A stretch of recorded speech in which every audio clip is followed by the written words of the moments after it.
Adam Lyth celebrated his 27th birthday with another fine batting performance to lead a Yorkshire fight back on the penultimate day of their LV County Championship match with Somerset in Headingley. Tom Abel was able to add only 4 runs to his overnight 71 when he fell in the third morning 7th over, edging Jack Brooks to Lyth in the slips.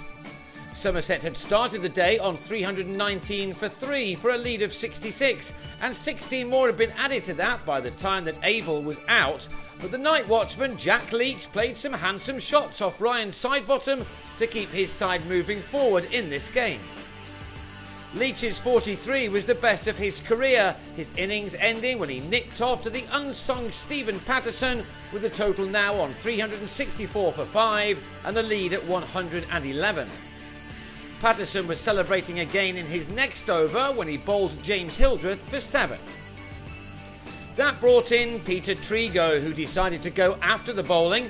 Both Rich Pyra and Adil Rashid were smacked for 6s by the all-rounder, who was looking to get his side as far ahead as possible and as quickly as possible with some meaty blows. As well as those 2 maximums, Trigo also struck 4 fours in racing to 41 off only 30 deliveries, although he wasn't quite able to earn his side maximum batting bonus points. Rashid did get his man, however, Trigo driving to Joe Root in the covers with a total on 424 for 7.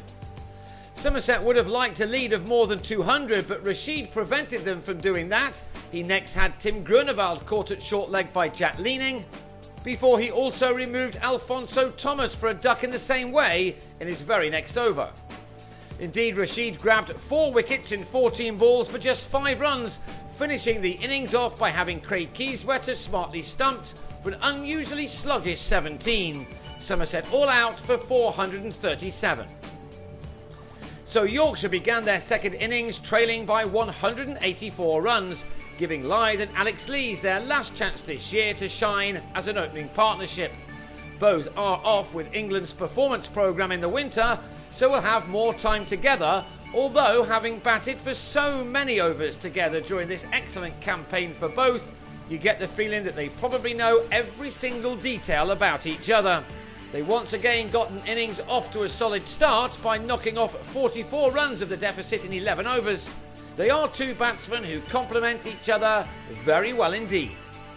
Lees' season ended with 971 championship runs when, on 23 here, he edged Trigo behind.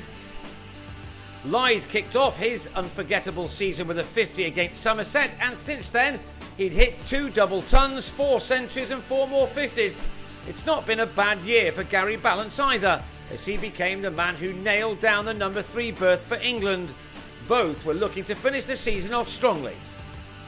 Lyth's latest half-century was an ideal way for him to celebrate his birthday, his 8th 4 taking him there off 85 deliveries.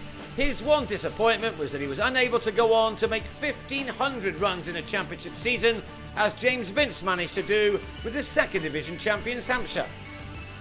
11 runs short, Lyth top-edged Trigo to Grunewald to depart for 51, with 1,489 championship runs under his belt in 2014.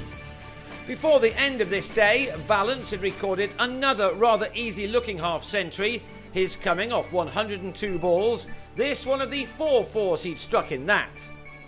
At the close, he'd taken his side to a score of 148 for 2, adding 27 runs with Root, who will start the final day of the season on 17. Yorkshire still have some work to do to save this game. However, they are now only 36 runs adrift, with 8 wickets still in hand, and so won't have given up on winning this match just yet.